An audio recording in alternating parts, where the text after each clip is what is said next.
तो नमस्कार दोस्तों, कैसे हैं आप लोग। तो दोस्तों आज हमारे सामने खड़ी है मारुति सुजुकी स्विफ्ट और ये इसका सबसे वैल्यू फॉर मनी वेरिएंट है। तो चलिए आज देखते हैं कि हमें VXI वेरिएंट में ऐसे क्या क्या फीचर्स देखने को मिल जाते हैं जो बहुत ज़्यादा आपके काम के हैं। In my way, I'm aggressive, 'cause when there's no exit, I'll kill when I'm desperate.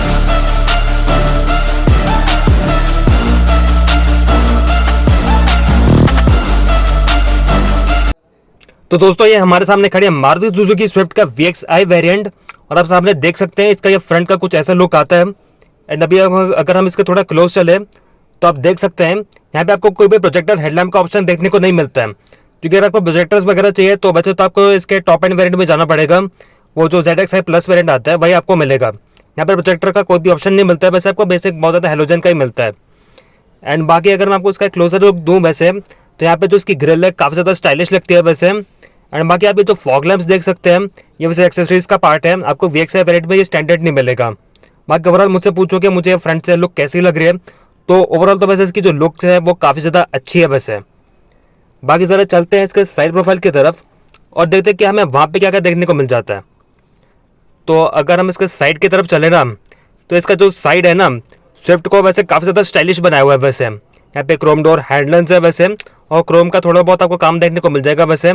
And ये बीटिंग्स वगैरह जो एक्सेसरीज का पार्ट है वैसे, और आप चाहे तो ये ऑप्ट भी कर सकते हो वैसे अगर आप इसका तो कुछ एडिशनल कराना चाहते हो ऐसे स्टाइल के रहे तो। ओवरऑल जो लुक्स है काफ़ी ज़्यादा बढ़िया है वैसे। एंड अभी मैं आपको इसका ना व्हील कवर भी दिखाता हूँ वैसे।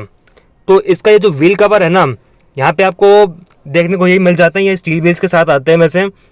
अलॉय व्हील्स अगर आप लेना चाहते हैं तो वो आपको एक्सेसरीज के पार्ट में मिलेगा अगर आप VXI वेरिएंट लेते हैं तो।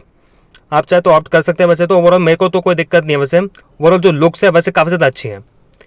बाकी चलते हैं सर इसके रेयर की तरफ और मैं आपको इसका रेयर का लुक दिखाता हूँ।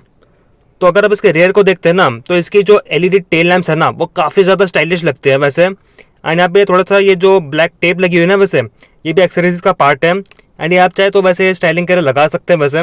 ओवरऑल वैसे इसका जो लुक है ना काफ़ी ज़्यादा अच्छा लगता है। बाकी रियर पार्किंग सेंसर्स का भी आपके पास ऑप्शन है वैसे, जो इसके VXI वेरिएंट में आपको देखने को मिल जाता है वैसे। एंड काफ़ी काम का फीचर है।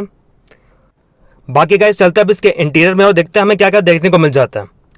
तो अभी अगर हम इसके इंटीरियर को देखते हैं ना वैसे तो यहाँ पे आपको पुश स्टार्ट बटन का कोई भी ऑप्शन देखने को नहीं मिलते हैं। आपको मैनुअली यहाँ पे चाबी लगानी पड़ेगी अगर आपको इसको स्टार्ट करना है तो। देखिए जो पुश स्टार्ट बटन है वो आपको सिर्फ इसके टॉप एंड मॉडल में ही मिलता है वैसे और इसके सेकंड टॉप मॉडल में। बाकी अगर मैं आपको इसके इंटीरियर का एक क्लोजर लुक दूँ वैसे तो वैसे जो भी आपको फीचर्स वगैरह बेसिक चाहिए वो सारे आपको इसमें मिल जाते हैं। जैसे कि आपको मैं इसका दिखाता हूँ।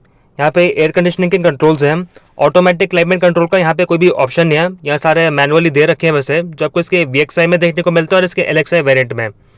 बाकी इसका ये जो म्यूजिक सिस्टम है वैसे टच इसमें बटन्स है वैसे, ये प्रॉपर कोई टच स्क्रीन नहीं है बट हाँ टच बटन्स आपको देखने को मिल जाते हैं वैसे, जो वैसे आपको अर्टिगा के मिड वेरिएंट्स में भी देखने को मिल जाता है।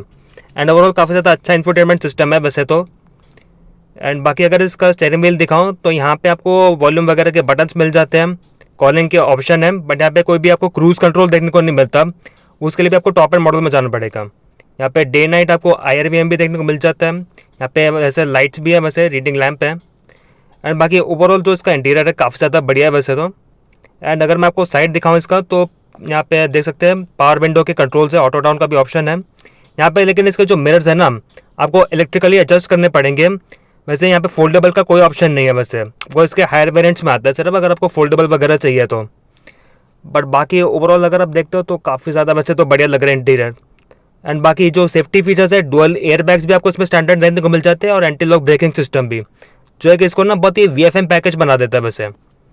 बाकी चलते सर इसके रियर में और मैं आपको बताता हूँ कि रियर से गाड़ी कैसी है।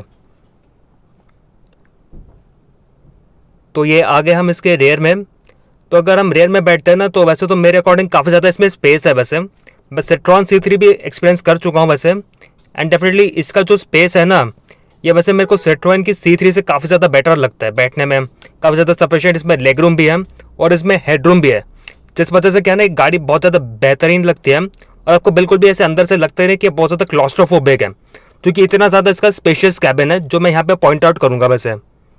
एंड काफ़ी ज़्यादा आपको वैसे यहाँ पे रियर में पावर विंडोज़ भी देखने को मिल जाते हैं एंड क्रोम डोर हैंडल्स है वैसे।